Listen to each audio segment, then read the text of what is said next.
Today is the day we are inaugurating and consecrating not only a Ram Mandir, but a Rashtra Mandir.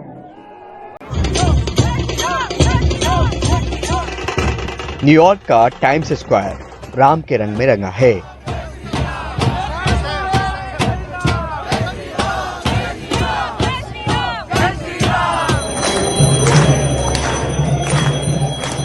यही नहीं, America के रोम Georgia में भी राम के भजन में राम भक्त जुटे हैं। कि भगवान राम की मंदिर बनेगी तो आग लग जाएगा।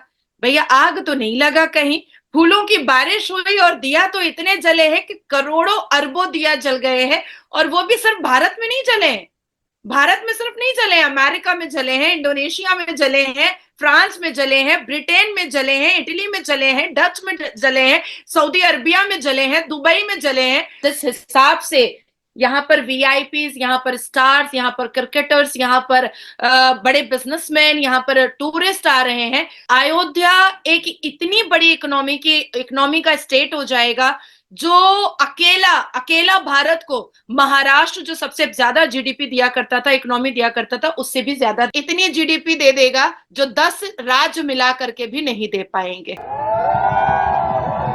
ये केवल राम मंदिर नहीं है, ये राष्ट्र मंदिर है। This is a मंदिर of peace, of unity, of love, of dharma, of oneness. That is the message of Bhagwan Ram. And this is a mandir that we have waited. Namah Ramabhadraya Namah Ramachandraya Namah Raghavaya Namah Raghupungavaya Namah। California का ही काफिला नहीं, Mauritius की सड़कें भी भगवान राम को अपने तरीके से याद कर रही हैं। श्री रामाय नमः रामभद्राय नमः रामचंद्राय नमः राघवाय नमः।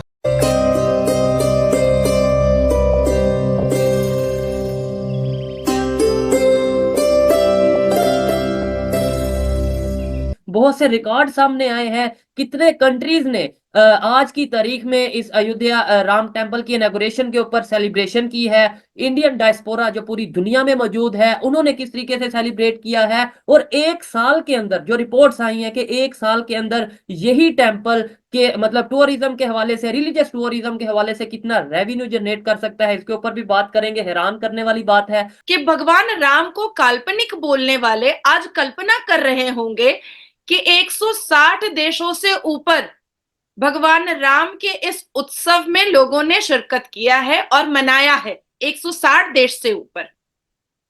अब आती है बात कि जो लोग कहते थे कि भगवान राम की मंदिर बनेगी तो आग लग जाएगा।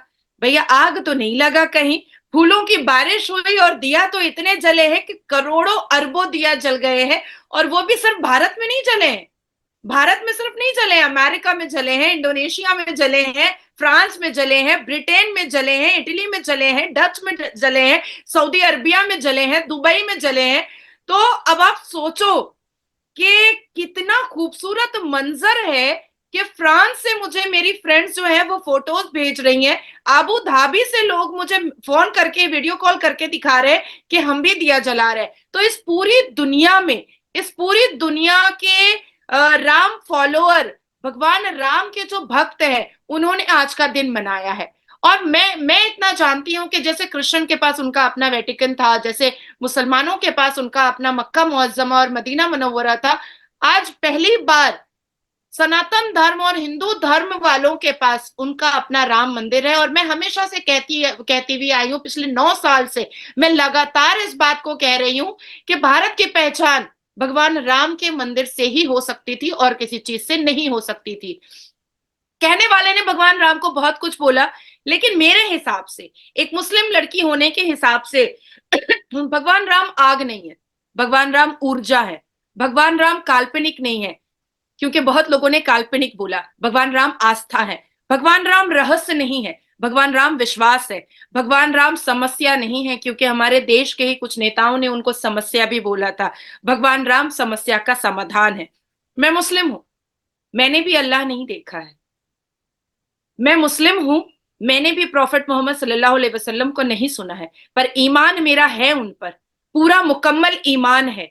तो मैं इस अथॉरिटी की पोजीशन में खुद को नहीं डाल सकती हूँ कि मैं किसी दूसरे के धर्म को काल्पनिक बोलूं या किसी दूसरे के धर्म पर मैं क्वेश्चन मार्क लगाऊं, तो सामने वाला मुझसे भी पूछने की इस अथॉरिटी को अपने आप ले लेगा कि क्या आपने अल्लाह देखा है, क्या आपने सुना है अपने अपने नबियों को? तो मैं तो कहूंगी कि नहीं, मैंने तो नहीं सुना, मैंने पढ़ा है।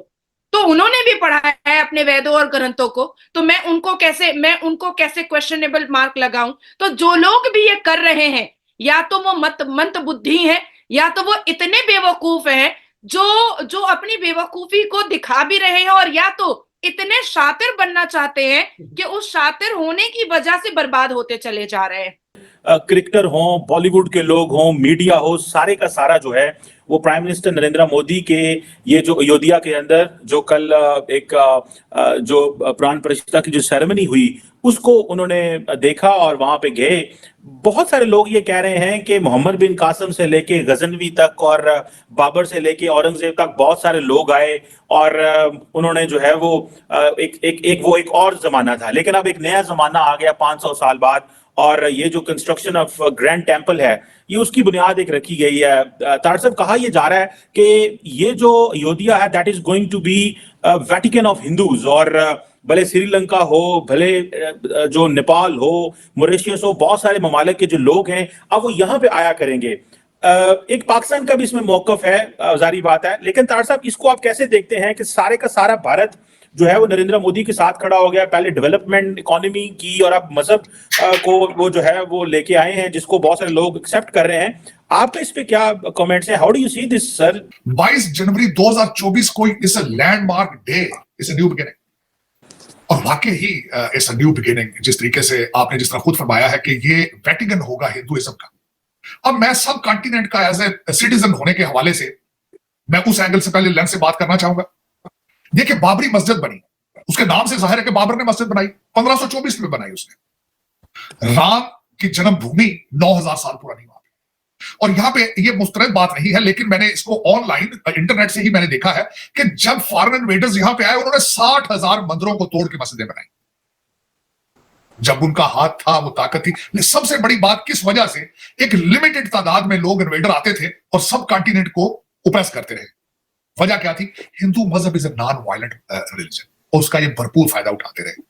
चाहे मुगल थे या उससे पहले थे, थोड़े थोड़े से लोग घोड़ों पर बैठ के आते थे पहाड़ों से उतर के अफगानिस्तान की साइड से, और यहां फिर वो हजारों सालों तक हुकूमत करके जाते थे। दोस्तों, अयोध्या में रामलला की प्राण प्रतिष्ठा के बाद मंदिर में आम लोगों के भी दर्शन शुरू हो गए हैं। आज रात 3 बजे से ही दर्शन के लिए श्रद्धालुओं की भारी भीड़ उमड़ी। रामलला के दर्शन के लिए कई राज्यों से लोग आए हैं। जैसे ही मंदिर के गेट खुले तो लोगों में अंदर जाने की होड़ सी मच गई। दर्शन के लिए उमड़े हुजूम का अंदाजा इस बात से लगाया जा सकता है कि दोपहर में शयन के लिए बंद किए गए भगवान रामलला के कपाट 1 घंटे पहले ही खोल दिए गए।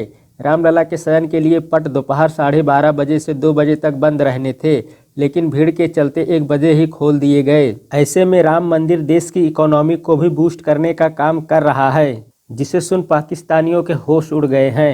अगर दोस्तों आपको वीडियो पसंद आए तो वीडियो को लाइक करिए और चैनल को सब्सक्राइब करिए और बेल आइकन को दबाइए ताकि आगे आने वाली हर एक वीडियो की नोटिफिकेशन आपको मिल सके।